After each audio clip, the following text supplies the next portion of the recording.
Saya nak kongsi satu perkara yang ramai pemborong perfume tak sedar setiap tahun. Bila raya dah semakin dekat, ramai mula berhenti order perfume. Sebab mereka akan fikir, kalau order sekarang, barang mungkin akan sampai lepas raya. Tapi sebenarnya, kalau kita faham satu perkara ni, kita akan sedar permintaan perfume masa raya sebenarnya belum bermula lagi. Ramai orang fikir raya ni cuma hari pertama dan hari kedua je. Jadi, mereka rasa semua barang mesti sampai sebelum raya pertama. Kalau tak sempat, mereka rasa dah terlambat. Tapi, cuba kita fikir sekejap. Biasanya dekat Malaysia ni, raya 30 hari. Sepanjang bulan Syawal ni akan ada macam-macam jemputan. Hari pertama, mungkin ziarah keluarga. Hari kedua, pergi rumah saudara mara. Lepas tu baru bermula open house kawan-kawan. Kemudian open house pejabat. Kemudian pula majlis raya syarikat. Ada juga jemputan makan raya hampir setiap minggu. Tak masuk lagi kenduri kahwin. Kan ramai je orang buat kenduri kahwin masa raya.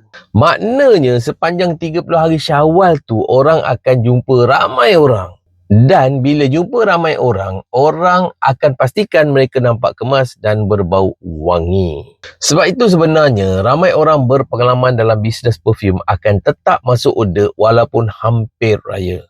Mereka tak terlalu risau kalau perfume sampai selepas raya pertama atau kedua. Sebab perfume itu bukan untuk jualan sehari dua sahaja. Perfume itu adalah untuk jualan sepanjang bulan Syawal. Selagi masih ada jemputan raya.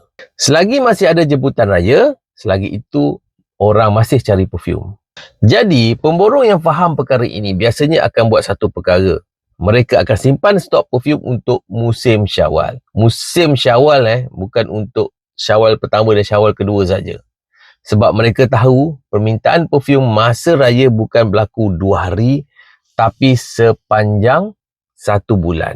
Sebab tu ramai orang tetap masuk order sekarang. Sekarang kami masih jalankan promosi lelong perfume sempena bulan Ramadan dan Syawal.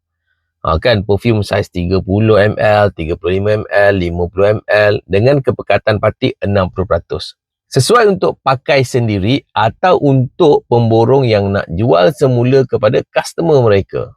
Jadi kalau anda nak borong perfume untuk jualan sepanjang Syawal, boleh terus WhatsApp kami. Promosi lelong masih berjalan sempena Ramadan dan Syawal. InsyaAllah masih sempat untuk simpan stok bagi jualan musim raya yang masih panjang.